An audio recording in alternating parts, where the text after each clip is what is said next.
Manasvi and Sathvika, welcome to BGS. Thank you. It's so great to have you both on the show. It's our first, and I'm so glad it's with you. Oh, me too. Yeah, actually, I feel like you said you were nervous, but you don't look nervous. Oh, that's great. Yeah. We're doing a good job. yeah. No, I think we're just really excited because we just want to have fun, and it's in the company of people that we know, enjoy being around. So yeah. Yeah, and I think that's always the best way, isn't it? So I want to start out by maybe asking you both to introduce each other, which is always a bit interesting. And a bit hard. We'll have to be nice to each other. Oh my God. No pressure. Do you want to start? Of course, you want to make me start. Okay, Sathvika for me, I think the first thing that comes to my mind is she's a great friend and a beautiful human being. You should have just said beautiful. No, she's a beautiful human being, and she, of course, leads the storytelling at Surmeyi, and she has this knack of, capturing the most little and beautiful nuance that we tend to kind of miss in the midst of the chaos of things that are happening. So I'm always amazed by how does she do that. And I hate to admit it, but she has a really good sense of humor. Yeah. That's the first. Yeah, and then also one thing you have to know about her is that she can do a really a very quick and a very fun wordplay in the moment, and you're like, how do you even think of that? Also, she has a very fun presence, a light presence, so she tends to kind of diffuse very tense situations. And yeah, I think at Surmeyi, whenever things get kind of busy or hectic or a little stressful, that really helps. Yeah. So how beautiful. Thanks. I have to do justice to her. Or we'll redo it. No. It's okay. So my turn. Your turn. Manasvi is also actually a friend first. She's this really warm presence, and I don't know, somehow she just notices people, and I think has a way of making everyone feel at home. And I feel a lot of us don't want to make the effort sometimes, but I've observed Manasvi, and I just feel she knows where to go, whom to go, and what to say. And I just feel people around her are always, they feel safe. And there's this comforting presence that she has where you want to open up to her. And this is not me speaking about her now, after I've known her for 2 years, but this is since I've had my first conversation with Manasvi. She's always been this person. And I feel like I can fully be myself. I'm usually a shy person. I take a very long time to open up. Yeah.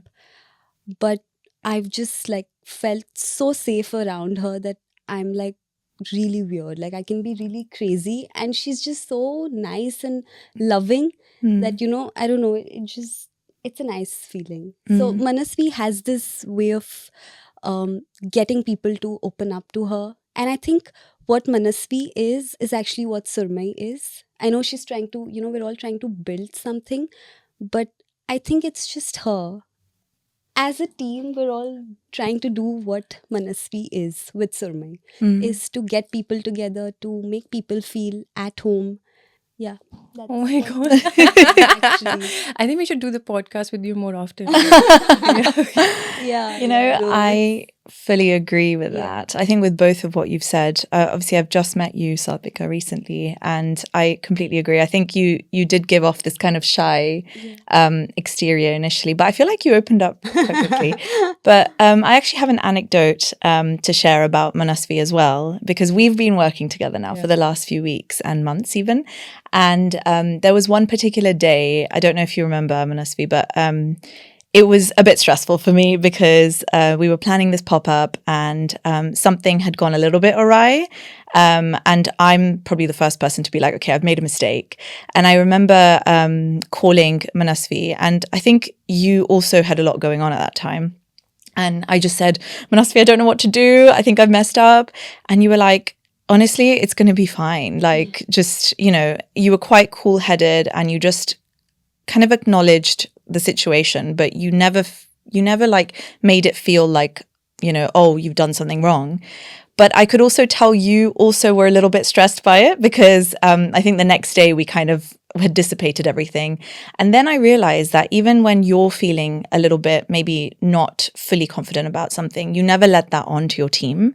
And I think that's such a lovely quality in a leader. I stress her out a lot. I sent her such stressful messages during And first thing in the shoots. morning, because I'm in the US and she's in India, and I am like, oh, okay. But she's just given me so much space because she'll call me even when I'm really stressed in the middle of shoot. She's like, let's take time out and just talk to me. How are you feeling? And somehow, at the end of the call, I'm like, okay, it's not so bad. She trusts me. I think I can do this. You are very trusting. Yeah. Yes. Thank you. But also, like, it's the other way around. Like, I do like get really stressed about things because that's who I am. And then I went out to these guys, like Sathvika, Richa, Gaurav, my husband, and they give me the space to be as well. So I think that's the beautiful thing amongst us, that we just give each other the space to be. And we do trust each other with what, we're supposed to do, because I think that's how things then flow. Literally, whenever we have a campaign shoot, I know it's Sathvika, I don't even go check the monitor, because I know she's doing what she needs to do. My thing is that, okay, I'm going to make sure all the pieces are captured. So I think that's the beauty in the team and the flow we have. Yeah, and everyone plays their role, right? Yes. So speaking of roles, there is someone in your team that's not present today, who's not in London, Richa. So maybe if you could both share a little bit about your third team member. So Richa leads the designing at Surmeyi. So when it comes to designing, her and I don't work together as much. But one of the things that I think, I've been part of a few conversations, their design calls, because it's just very interesting. And one of the things that it's I've also noticed, fun to get a new perspective, right? Yeah. Like, we've been looking at the designs every day. Yeah. And she has a good taste. So so every once in a while, they'll send me a link and ask me to join the calls. And one of the things that I have noticed about Richa is just how open she is. I mean, of course, Manasvi has all of these ideas, but every once in a while, I will probably, say, what if we do this? Is this possible? And not once has she shut any of us down, and they might have, progressed with the design, but you say something and she'd get back to you. She'll say, yeah, maybe, we could try it this way or we could do it that way. So I feel she lets us dream and, she gives us that confidence because she'll find a way around it. And that's just so beautiful to have, like, on a team where this one person is just like, yeah, just go wild. We'll figure out. We'll see how it can be done. I think that's my impression of her. Yeah, like, totally agree to what she said. And like, for us, the design always starts in a story, and like, every concept, there's a story that leads it, right?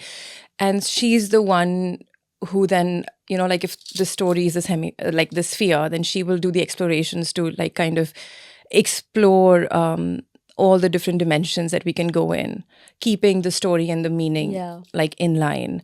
And like, it's never a no. Sometimes, like, I'm like, can we try this? And like, yeah, let's try it. And I'm like, do you ever say no? No, but also, if I can have, like, we've seen, I know I felt I should. No, but we've seen, like, Manasvi's initial designs. She's the one who gets my sketches. If you see my sketches and then the actual product, like, you'll be like, what is this gibberish? She is the one who gets it, and then she sketches them so beautifully. So all of the illustrations on our Instagram are Richa. I think we should do like a before and after. You should. For me and hers. Yeah, and sometimes, she makes these really rough sketches and I'm like, can I just make a tattoo out of this, or can I just keep this as is because it's just so beautiful? And she'll say, no, it's not, it's rough. And I'm like, wow, that's rough. Also What? her sense of humor. Oh, It my is God. like little spark. You like you would be like totally unassuming, and it Yeah. comes. And she says it with a straight face, like, she'll say it Like and a she'll dry just walk humor. away. Yeah, I love dry humor. And the first time, like, we spent time together in Goa, and I was like, whoa, there's this side of Richashri too. Like, that's fun. That's nice. Yeah. It sounds like a perfect amalgamation of minds, and it sounds like you all kind of have so much respect for each other. Yeah. And also everyone brings something so unique, right, into the brand. And actually we haven't introduced the most important character, which is Surmeyi. So what is Surmeyi for those who don't know? Oh no. You wanna? It's always hard. Like, It's you such a know hard it, and question. then- Yeah. So for us, I think Surmeyi is a space of belonging. Like, that's what we like genuinely feel. Obviously, like, jewelry is our main product category, but we have other product categories too, like the journaling pen or the jewelry box or like Chantare. But I think we just wanted to be a space of belonging and a space of stories. Yeah. For like stories that are from our past, our memory, or stories from the community. That's what Surmeyi is for us. Yeah. And And I think Surmeyi is what everyone else brings to Surmeyi. This is what it is now because it's us. But I think with every conversation we've had, every time we've collaborated with someone, I think anything that they bring into the brand is what Surmeyi is. And that's why I feel it just keeps growing. That there's nothing, even when we think of the future of Surmeyi, we don't know because there's so many things that are yet to happen, so many people we are yet to meet, collaborate with.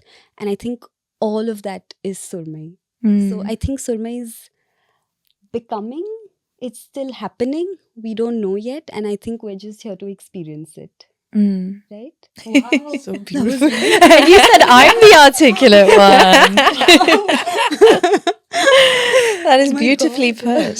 Speaking of collaborations, what is that feeling that you resonate with when you connect with someone new, like a creative or another brand, and you think, yeah, we could do something together? Honestly, it's a lot of gut and intuition. You know, we always get on a call and we exchange ideas, brainstorm ideas, and what is it we want to create. And like, for us, story is very important, and all the people that we've created with, like, there has been like that strong connection, that story, right? That's what keeps like moves the conversation in like forward. And luckily, there's never been a situation where we wanted to collaborate and didn't work out. We've like been very lucky to just meet such amazing like-minded creatives. Yeah, it's honestly like gut check. But I think it's also Manasvi. I think this is what she's really good at. You know, she will notice these little things and she'll come up with these ideas. And, you know, I think this person might work for something like this. And yeah, she's, I think, that one person who figures these little details out, I feel. Yeah. Because I think every collaboration has been like this little idea that Manasvi's had. And all of us just then work on it. Yeah, all the other persons approached us and we were like, okay, we really believe in this idea. Like, this is like, this feels like belonging to us, right? And yeah, then I think luckily all of them are on the same page with me, and then we just like move forward. Yeah. I think partly luck and partly a lot to do with you putting yourselves out as authentically as possible to you.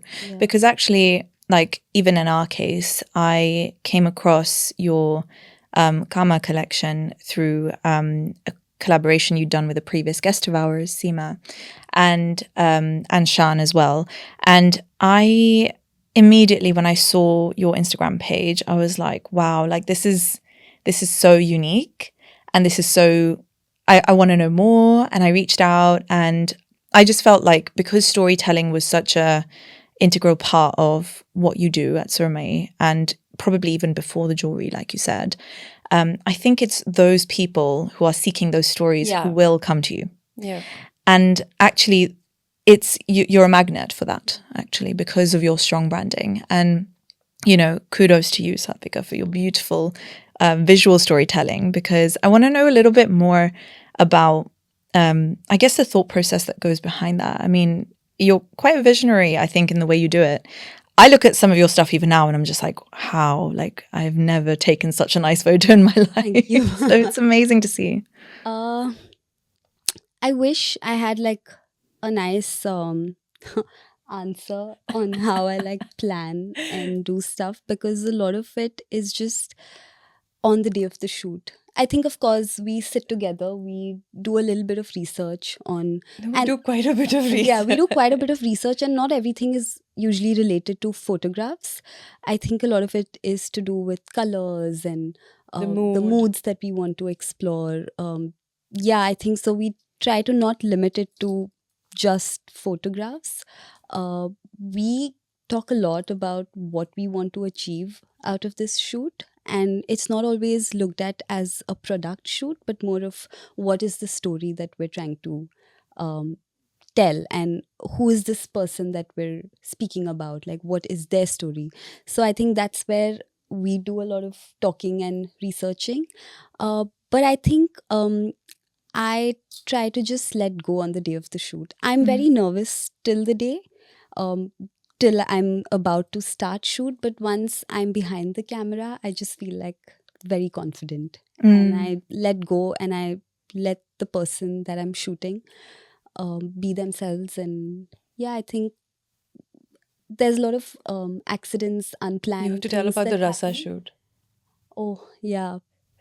The Rasa shoot was the campaign shoot, for which we went to Kolkata. Yeah, and I think it was one of the biggest shoots we've done. Yeah. Because in terms of the number of people involved, the team was a very big team. All of us were traveling, and we'd booked this auditorium, which was not a very big auditorium, but still, we had to make bookings for it in advance. And one day before the shoot, Gaurav and I had gone to do a recce, and there was some other function going on, and it was just not how we'd imagined. It was nothing close to the photos we'd seen. Yeah. And I was so stressed. We come back to the room, and Manasvi and Richashri were so confident for some reason. They're like, yeah, we had not seen the space. We were like working with the products and like making sure everything's ready for the next day. So luckily we hadn't gone. Actually. No, I wouldn't be very chill. So because like we had all these ideas that we will take photos from the audience perspectives, take the exit signs, the chairs, the aisles. And visually, I just thought that, all of the chairs would be the same color, and we'd have one spot where there's the model sitting. And when we went to the auditorium, we realized the chairs are not the same color, and there's like a random carpet. It was just the wallpaper was like coming out, like like nothing close to what we had imagined. And she was very stressed. I had like a proper breakdown. The previous day, I was like, I don't know, these guys think it's looking good, but it's just not. Because she also feels like she has the whole onus, right? Of, the responsibility. Yeah, no, I was feeling a little bad because of all of the fact that we traveled and so also if much. if you think she's not stressed before the shoot, then I'll be worried. Yeah, I'm very stressed, but I tried not to stress her out. But I think I don't only think I like mentioning it to me 20 times at first is not stressing me out. Yeah, and I remember once we went for shoot, we set everything up, and we had the lights on, and we started shoot, and then it was just so emotional for me because I was like, oh my god, it's actually happening. And I had like a little crying session, and so did Manasvi. No, but we blacked out. Like they blacked out everything, and it worked beautifully. Yeah. Like the vision kind of changed a little bit. Yeah, a lot. Yeah, and then we put the music that kind of like we're always all about music, and we put the music, and then we made that space our own. Yeah. And then actually everything worked out so well because the different colored chairs just made the photo look so much nicer. The wallpapers were beautiful, and I think that's the thing, right? You cannot plan everything, and you should be okay with not having everything under control. I'm very okay with that because I'm also a little lazy. I don't like putting time in, planning everything. So it just works out very well for me. Yeah, if I have my way, I'll make Google Docs and sheets about everything. Yeah, really. And I think that's why Gaurav is like this person who's just a good balance of Like, so Manasvi and I. Gaurav's name is going to come again because he's our sounding board. Also an unpaid intern. Oh, bless him. Such an enthusiastic unpaid intern, might I add. He's like, He doesn't have a choice. He's married me, unfortunately. Fortunately. he's married Surmeyi as well as you, hasn't he? Yeah. But yeah. That sounds to me like, you know, when you're painting, and I get so stressed painting because I think I get quite perfectionist about it, and I'm just paint? like, well, I think no, I actually illustrate, but the reason I like illustrating is because you can delete things. Whereas with painting, I feel like, you know, it feels very, very permanent. But like you said, it's actually what you make of it, because if there is a mistake, it's never a mistake. You just make it something, right? Or you do something fun with it. And that's kind of what you did, right? Like the colored chairs working out perfectly in that situation. I guess there's such a need to leave space for magic, I think, in things like this. And I think what better people to recognize that than creatives, right? Because that's literally what we live by day in and day out. So Manasvi, you are the founder of Surmeyi. So tell me about actually the first, you know, stages of this brand and how you conceptualized it. And was it Surmeyi at the time? Tell us the story. Wow, it's a long one. I'll have to like really shorten it. We have time. Okay. So as I mostly say, in another lifetime, I used to work in human resources. Like when I was in India, like I worked for 5 years, and then one fine day I quit my job. And my mom was like, "What are you doing with your life?" But you know, I just couldn't continue any longer. Like it just wasn't giving me joy. And then I think I've always been a creative at heart. And so yeah, I quit my job and I just kind of started dabbling in different things. Like started Madhubani painting and like doing random workshops like shibori, calligraphy. And that was a time when I was traveling with my husband. He was working as a design consultant. So literally 2 years we lived out of different Airbnbs and 2 suitcases. And then we got pregnant, had to drop an anchor. We moved to California. So we moved to California with our 4-month-old. I think it was a very brave thing I did because I just didn't think, and I was like, okay, we have to do it. So we did it. But it was really hard the first 2 years in a new country, new cultures, a new mother. You're also young. Yeah, I was young. I just didn't feel that I belonged to anything. Like, and most importantly, there was no time for myself, a space for myself. Like, it was hard. And then you have to keep this little one alive. But again, like, I think if that hadn't happened, I wouldn't have found myself this way.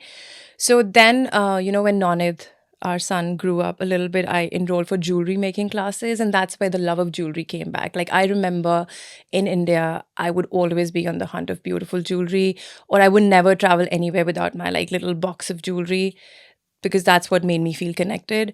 So yeah, I started making jewelry, and I was like, okay, this is, I think, something I want to pursue in. So before Surmeyi, I had another brand with a business partner in India.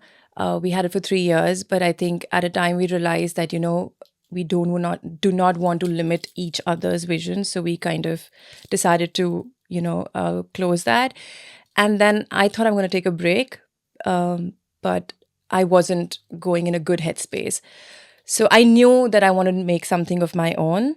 And then I just started looking for the name, because it always starts for me with a name. Like even when we design our collections, it's always a name first, and and then we move from there. So Surmeyi was the name that resonated, and I was like, let's do this. So we started with a journaling pen because I had gotten into journaling, and I was looking for a unique pen, and I couldn't find something that I wanted to write with. So the column happened, and like 2 months into Surmeyi, I just felt very incomplete without jewelry. And then we worked on the Mango Bagicha collection, and like that's a different story, like the whole inspiration, where it comes from. But that's how Surmeyi started. And Surmeyi did not start with the launch of the product. It started way before, when we like started building the community. We took people behind the scenes on every stage of the column. And I think people, like, they were a part of who we were. And when we launched, like when we introduced the collection in September, I was so nervous. I was sitting in front of my laptop, and I was like, I hope someone orders. And the moment the order started coming in, I just started crying, because it just feels you're doing something right, and there are people who are connecting with it. And I think for me, that connection is very important. So yeah, that's how Surmeyi started. And then these people have been a part of the journey. And I just feel very, very blessed, honestly. You're going to cry now? Yeah. So that's how Surmeyi started. That's amazing. And at what point did Shri and Sathvika join along the journey? So they've been there since the beginning, but they were working as they were working on freelance with us. So Shri came on board full time in 2024 January, and she joined us in December 2024. We were like, yeah, join us. What are you doing? So that. And then right now we have another person, Kareem, who handles operations in Jaipur for us. And then Gaurav, who's our sounding board. Unpaid intern. So this brand is relatively nascent. Like it's, something that's finding its feet. It's found its feet. It's continuing to evolve. And like you said, anyone that collaborates with the brand becomes the brand and defines the brand. I guess for your collections, how has that thinking of community and collaboration, how is that fed into the actual design process? Like practically, when you're thinking of, okay, we come up with a name, then we look at, the story behind it and what inspired us. And then we go into the jewelry, like the designs. How do the people of Surmeyi feed into that process? Do you want to? I think every collection that we've done has never just been Shri and Manasvi. I think it starts with them, but very quickly we involve people. Like I remember for Rasa, which was a collection inspired by dance, Manasvi and Shri actually sat and spoke to 20 dancers from all over the world, different art forms, like different dance not styles. all over the world, but mostly US and India. Okay. Yeah, but I mean, you don't have to do that because it's your brand, I guess, and you're making pieces. But I remember they had a conversation for an hour with 20 different dancers, and they had these different days for all of them, and they actually took notes, and they also reached out to them again once they started designing, asking if this was something that would work. Did you? Not at that. Like we took notes on what dance is for them and how would they see it getting manifested into the jewelry. Okay. And then we formed the crux of it, that it's the rasa and the bhav, and that's what. So we want our rasa collection to be a medium of storytelling. So, and then we took the motifs from the different conversations that we've had with them. So once the collection was launched, we sent it to them. Right. But yeah, I think no collection has just been Manasvi and Shri. In fact, I think there's so many names that I can think of for every collection.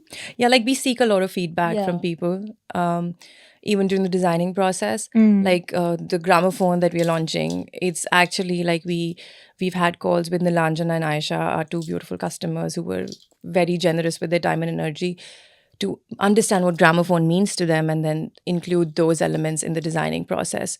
I just feel it makes it more meaningful and more fun because we learn so many things in the whole process. So that's what we try to do.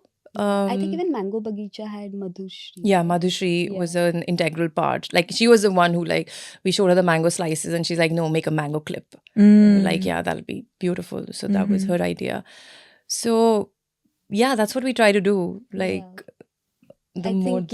Community has always been part of Surmeyi since the very first stage of designing it. Are there any particular, for both of you, are there any particular things you've grown up with or any stories that you often find yourself revisiting, from growing up in India, that have started to shape what Surmeyi is and what it's becoming? So you've spoken about the Mango Bagicha collection, so maybe that could be a starting point. I think from growing up, I would say it's noticing the little details. Yeah.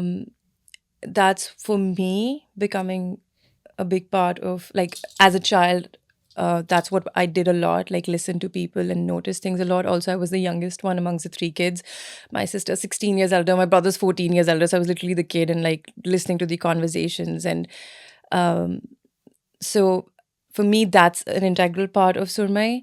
And then, yeah, it's always kind of tapping into a memory or something of meaning, like for Mango Bagicha, right?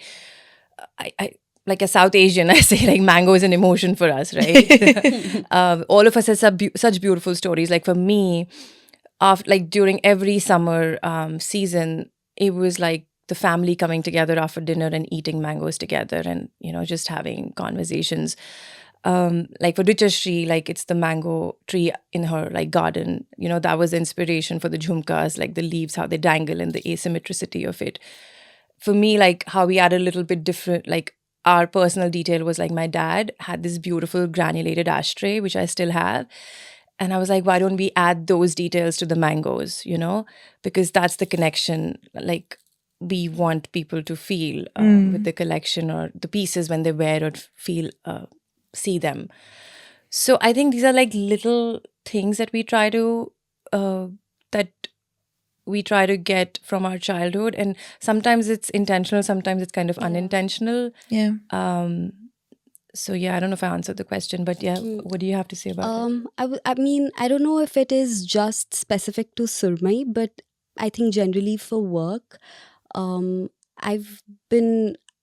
mom is a Bharatanatyam dancer. So growing up, I've always watched her like perform, teach. There's always music at home, Carnatic music. My brother is an architect, but now he studied architecture. Now he's into graphic designing.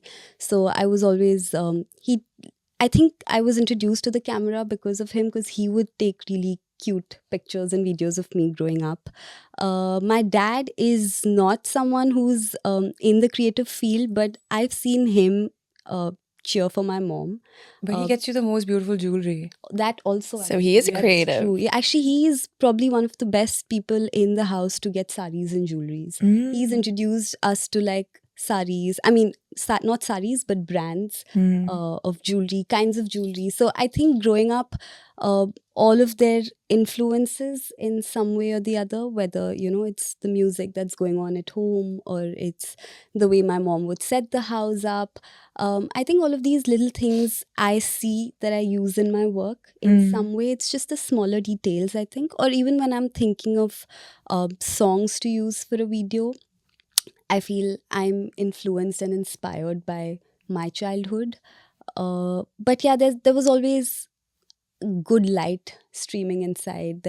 House was windy, and when I want to shoot something, that's the kind of feeling I want. Although all of my pictures are really dark, but it's just, I think, a mood. I don't know if that makes sense, but I think growing up, these are just the things that I grew up with and around, and that I feel really impacts the way I shoot. Not just for Surmeyi generally, but it works for Surmeyi because that is the aesthetic. So it's just easier. It's natural. It feels innate. I'm not trying to get things together to make it seem. It's just I have this at home. Maybe I can put this together, and they love it. I mean, yeah, that's so pretty. That's so beautiful. And I think like hearing her, maybe I've never thought of it, but like growing up, we've had some families really close to us, and we always got together during celebrations, and like festivals are a big thing for us, like Diwali and New Year. Like no matter where I was in India, it was a mandatory thing to come back home on New Year and Diwali. So it's like a celebration. So I think that's what I try to get into Surmeyi, the celebration with the people that you love. The joy. So that's what I think we try to bring to Surmeyi. And also I think maybe making people notice the little things. Like some things, I think, like I said, is so innate and natural that it just happens. But it's nice to let someone else experience it as well, maybe. So that is also something we try. Yeah. Yeah. Did we answer the question? You did. I actually am reflecting on a previous interview I did with a band called When Chai Met Toast, and they have a song about the joy of little things. Oh my God, I love this band. Yeah. And they also spoke about noticing. And it's very interesting how, like, those little details about things that you could very easily forget about in your day to day, when you're actually sitting down at the drawing board and you're trying to come up with a concept, somewhere in your brain, they're still sitting there. It's things that we absorbed when we were growing up. I feel like that whenever I, be like the smallest thing, like a small anecdote I'll tell on the platform, or the way I'll portray something. It is a combination of that kind of, the times I visited Jaipur, and like you were saying, the mango slices. I remember like the thali, in which there would be like food and then there's mango on one side and then it's all mixing together, and I used to get annoyed. But then also eating mangoes in Spain, which is quite hard to find. We only, like growing up, there was only one Indian supermarket in Barcelona that used to do it. So it's very interesting how we bring those elements, I guess, into our day-to-day life and work. But actually, this takes me on to my next question, which might be a slightly strange one to ask, but is there anything you have started designing, or a collection that you actually parked, or something that you've worked on that's been so deeply personal to you that it's almost been uncomfortable? Honestly, not yet. I'm sure it'll happen.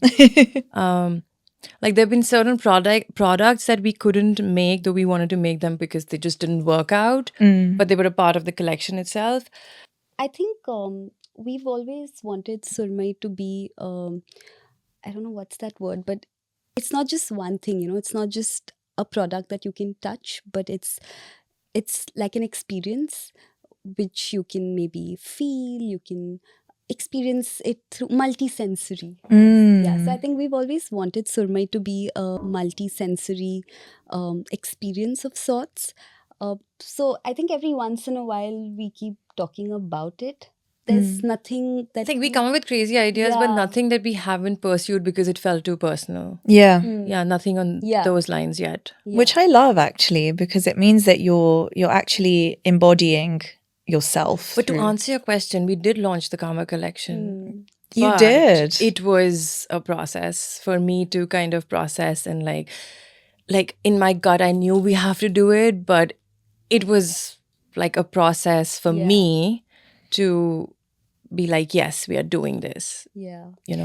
When I thought of this question, I thought of the Kama collection as well. But we did launch it. You did launch it, absolutely. We're very And excited about that one. it's beautiful. I'm wearing the choker. Yeah. I got a lot of people looking at me today, and I was like, I think it's the jewelry. I don't think it's just But yes, the Karma collection is how I came across Surmeyi.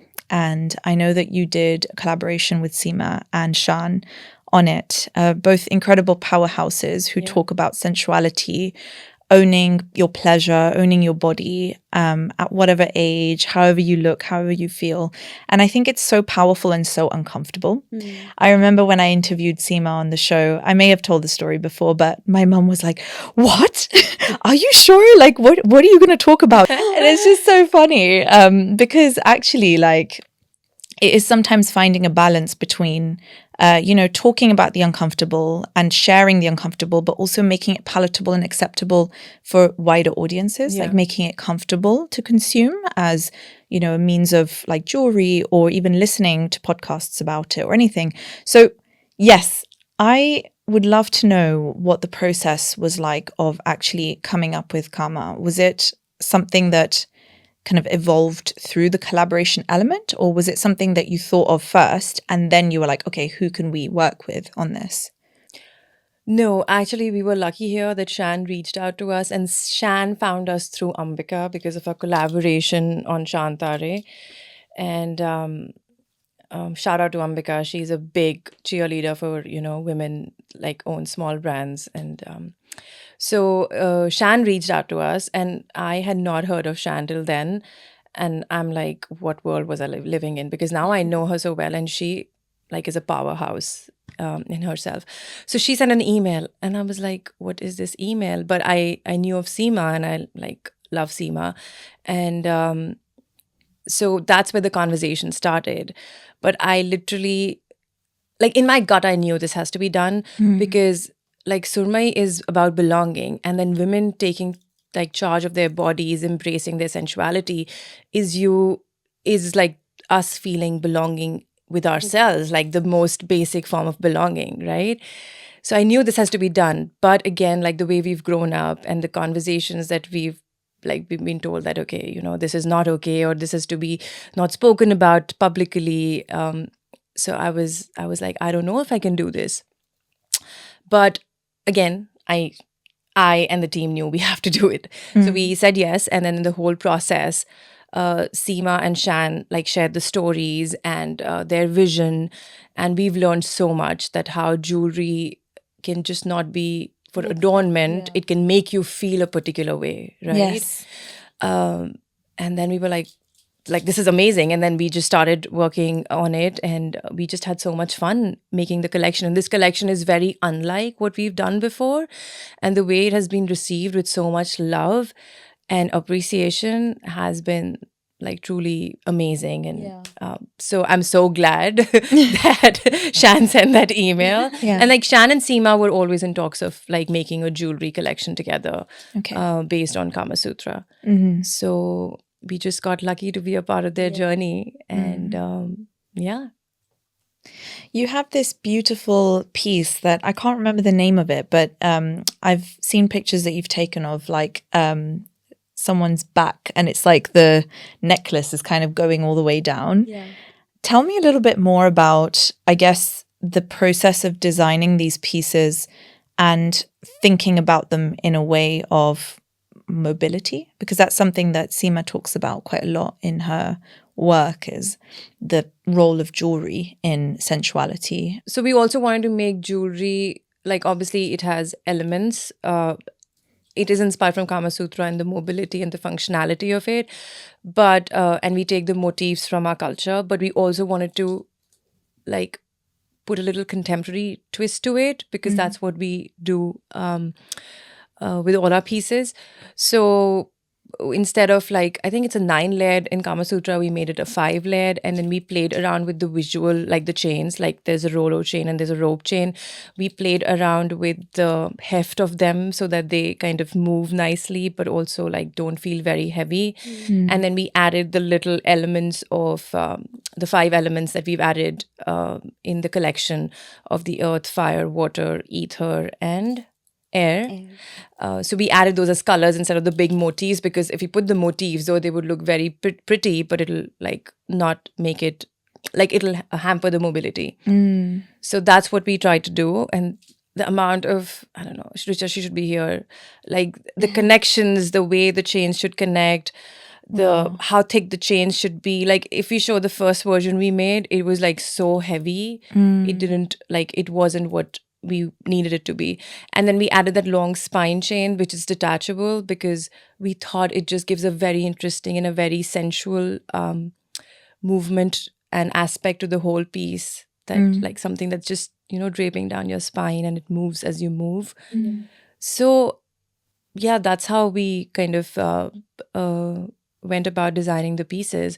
Again, like for the earrings, we have like the most important part was the dangling bit, and then like when you move it, like gently braces your cheek. But then we also wanted it to be multifunctional. Like, yeah, so I think the functionality is another aspect we explored in Kama. So we made the chains detachable, so you can just wear it as is. Yeah. When you're like maybe out and about. Yeah. Similarly with the anklet and the waist chain.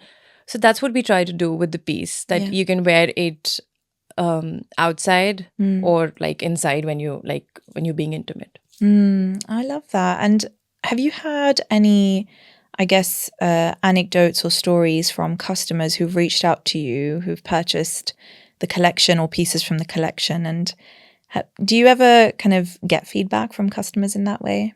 Yeah, we do. I don't think we've got for Kama though. I think we've gotten some nice messages about like people wearing them and like it really making them feel like sensual. But generally about the collections, we've gotten feedback, and some of them will be like really, what do we say? Like it really moves us. Yeah. Like there's this person. I remember there was one where this person had got the mango hoops and her friend had taken them from her, Yeah. like she'd stolen them from her. Yeah. And then she got another pair for herself. Then there's this another customer who's like a big time supporter, and she like loves wearing big statement pieces to her workplace. And she says that our jewelry makes her feel and seen in ways that has never before. Yeah. Then there was this customer, I was doing a pop-up show, and then she was looking at pieces, and then she picked up the Mogra danglers, and she's like, I have my wedding next week, and I've been looking for that perfect pair, and she's like, I'm gonna wear this to my wedding. And I was like, really? Because I never thought of our pieces being worn by brides. Yes. So that was like a very touching moment. There's also Moment. this person who was blind who'd come to your pop-up, right? Yeah. She didn't end up buying it, but she really appreciated. So the mangoes. So I remember they were a couple. They were visually impaired, so they came to the booth, and they were like, "What are you making? What is it?" And I said, "It's jewelry." And then they started picking up and feeling the pieces, and I started explaining, "What is this?" And I said that this is inspired from mangoes. And she's like, "Oh, I can feel it. I can like, and I can like visualize. I can see it." That's what she said. And it just like I literally had tears in my eyes, because one is like when you tell and you can see it. It's Yeah. another thing altogether. Like it is a thing. Like when you tell the person this is a mango, but when she could just like feel it and touch it and say it's a mango slice, I was like, okay, this is a win for us. Yeah. Definitely. So yeah, we've gotten some really beautiful messages. We've also gotten some messages about things not working for customers, like it feels too heavy or all of that. But like it's always like welcome feedback, so we know what needs to be taken care of. And yeah, maybe like it's too heavy a piece for you and it doesn't work for you. So yeah. I guess it also goes down to intent, like where are they planning to wear it, and what they're going to do whilst wearing it. What I really like about the designs and just the overall everything that the brand stands for is, I think maybe in the UK we don't have as many Desi owned like jewelry brands that are, and I maybe haven't come across that many that are so like Desi in their, essence, but actually aren't traditional jhumkas. Because often you'll see, people reclaiming their identity through wearing like Western clothes or like blazers, and then they'll wear jhumkas. Oh, And I love that vibe. I personally don't do it myself that much because it's not something that I necessarily resonate with.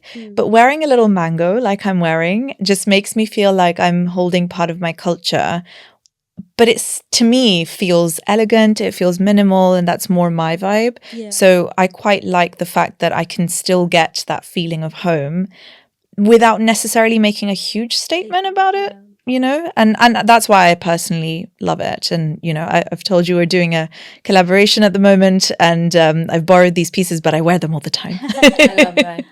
Also, I have to That's say, really nice. I believe everyone should wear big earrings, and I'm manifesting that for you because I'm like imagining the big Rasa showstoppers and like you look stunning. And so it'll happen slowly. I have the big mangoes, which I'm planning to wear at the pop-up. So See? Nice. but I'll bring the little ones just in case to change. Yeah, if it of gets course. too much.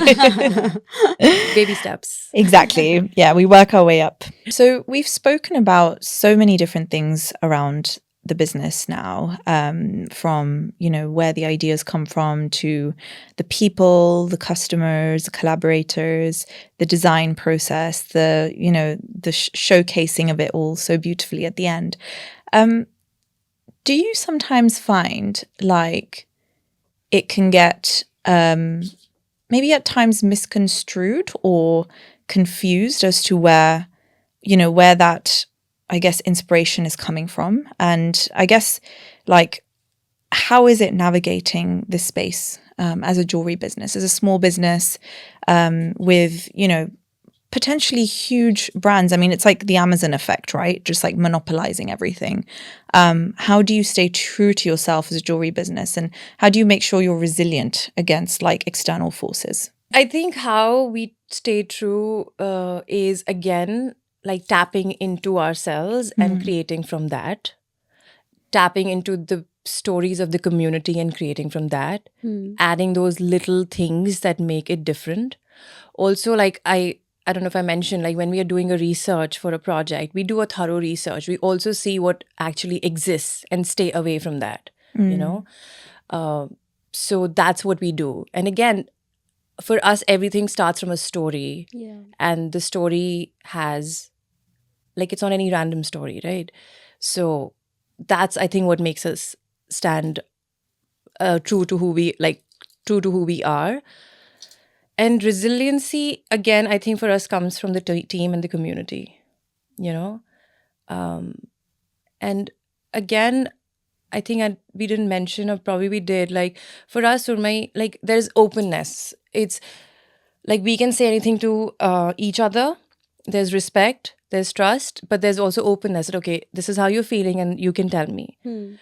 That is who we want to be as a brand as well. Like, I'm sure we'll make mistakes. We have made mistakes, right? We will make mistakes as you grow. It's just about staying like honest to who you are and open. Yeah. And yeah. No, I was just saying, like she mentioned stories. Stories are what we come to know through our conversations. And these conversations are so personal. Like it's what we have with each other. And then we're like, oh, this is something that's shared. I mean, both of us have this experience in different ways because we've grown up in the same areas. We've grown up seeing the same things, motives. So that's where stories come in then. And they're all always personal. So, you know, that's how we stay true Yeah, to but also like if we take something from the community, we are like really careful Mm. of what uniqueness we are bringing to it and where we're operating from. I think that openness comes through because, like I said at the start when we started this conversation, because your brand is so strong and your, you know, the motivations behind why you do what you do is so visible and transparent, I think that comes across to the community and that reinforces, you know, the strength in the community and the people and then maybe those are the people that will then push you forward, you know, in times where it could get tough. So I guess, can times be tough running the business? Oh, every day. Every moment, like every day. I don't think there's a single moment every day, why am I doing this? No, they are tough. Like running a small business is not easy. It's it takes a lot. But again, I've always wanted to start something on my own, but that was until I met Manasvi and I don't think so. You are like staying with us. That's what I tell to Richard. She goes, I'm sorry, no. No, it's a lot. It's really. I think whether it's a big team or a small team, maybe more if it's a small team, because Manasvi also likes taking care of the smaller things. I mean, the big things, of course, we are taking care of. But the one thing that I really like about Surmeyi is we pay just as much attention to all of the smaller things that or need to at be least we taken try care of. to. Yeah. You know, we try to. Yeah. Oh my No, God. but that takes time, you know. Those are things that you can ignore, but you choose not to. That takes time, that takes effort, but we do it. And that's tough. No, yeah, it is tough running. But again, it's the kind of people you surround yourself with. Yeah. And it is a lonely journey. So you really need to have people that you can talk to, vent to, you know, and who get you. And I think also who call you out. Like I personally do a lot of customer calls, like, you know, people who've been big supporters and cheerleaders. And I ask them, you know, what's working, what's not. And I always ask them or request them that, you know, if you feel this is not what we are doing right, please tell us. Because, you know, it's just like the four of us and we will make mistakes and we want to be held accountable and told, okay, you know, you need to kind of mend this. True. Yeah. And I think we try to add humor and fun. That's kind of where I come in. Okay, she did not say in my introduction that I have a good sense of humor. You missed that. No, you missed that. She's really offended. I bring a lot of like fun and joy, lightness with my silly jokes. Yeah. You know what's our WhatsApp groups DP. What is it? So it was Rijashi's 1 year. So we made a presentation, like, a very fun little 4-slide presentation. So we put some memes in there. So there's this meme that we found of Shah Rukh Khan. And it was that movie Ajnabi. Something like he's a little psychotic and like big dark circles under his eyes. Oh, yeah. Something like that. But like obviously it was exaggerated in the memes and I don't remember what it was. Yeah. And Richashi was like, wait, that's Manasvi. No, but then I sent a picture of me like that, weirdness. And then Richashi made dark circles under my eyes. Wow. And then that's the DP of our WhatsApp group. And the tagline is, "Did you sleep, baby?"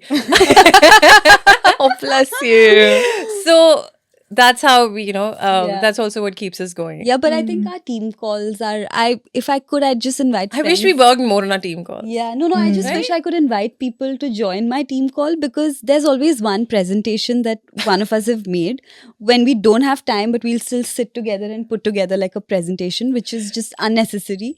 And then we always we have to have a follow-up call, which we never do. But it's so fun because we're just laughing the whole time, and it's supposed to be like the team meet where everyone comes. No, I have to like literally, can we get to work now? Yeah. All right. Well, I wish we could talk for longer, ladies, but we're coming to an end of our conversation. And I guess the last thing that I leave all of my guests with is the final question, which is, what do you both have strong game in? You go first. I think I like dreaming, and I feel good thinking that I can actually visually put my dreams together. I'm still learning, but maybe that's something I think I could say is my forte, is all of these dreams. And I feel so lucky that I can actually put it together visually for someone else to see. Yeah, I think, just that maybe. That's lovely. What about you, I think Manasvi? that's how. Yeah. Oh, we didn't share the story how I found you and I looked those. Thank you. You can share it. God. How I found Sathvika was through an Instagram hashtag search. Really? I'm like, But can we please change hashtag my Delhi story? photographer? Yeah. And then obviously you go down the rabbit hole, and then I came to her profile and I was like, whoa, what is this? So like what she said, that putting her dreams together visually, like it really drew me in. So That's exactly how I felt when I found Surmeyi as well. yeah. But the most important thing is hashtag. Hashtag Delhi photographer. Can I say your answer? Or do you just Yeah. What do you have strong I think game that's my strong game. Not saying the answer. Instagram through hashtags. I think I have strong game in connecting, like making connections, be it like over cups of chai or through the products we make or through conversations. I think, Yeah. that's what I would say. I love that. Thank you so much, both of you, for coming on, for taking the time to share with us, and for creating such a beautiful brand in the form of Surmeyi, because I'm a fan, probably for life. And Why probably? Probably, definitely for life. Definitely for life. And I'm so excited for more people, particularly in the UK, to find out about the brand, because I feel like more people will resonate than they realize with, I guess, just everything that it stands for. But I reiterate, the style is so unique, and I love feeling proud of my culture and my background wearing them, whilst maybe not screaming it through the rooftops, which is probably my style, just keep it a bit. But like Manasvi said, I will experiment with bigger earrings as well. Thank you both. I wish you so much success with Surmeyi, and keep bringing new collections to us. Keep innovating and dazzling us with your art, because it's beautiful and we need it. Thank you. Also, Thanks, Mitali, for being our first. I know. Thank you for Yeah. just trusting us. And this is so fun. And I have to say, when you reached out, what you're building with Brown Game Strong is so beautiful. And again, when I saw your profile, I was like, I want to know more. And I've listened to your podcast, and all of them have I've learned so much and connected with them one way or the other. So thank you for creating this space for people like us and sharing our stories. It genuinely means a lot. Yeah, and also for giving us the confidence and a mic. I mean, who does that? I know, this is so You did not cool, need me to give you confidence. You had it in you, always. Yeah, this is really cool, like a mic. Oh, thank you both. And yeah, I look forward to, I guess, all of the amazing things you're going to do Thank and you. continue to do. Thanks, Thank Mithal. you.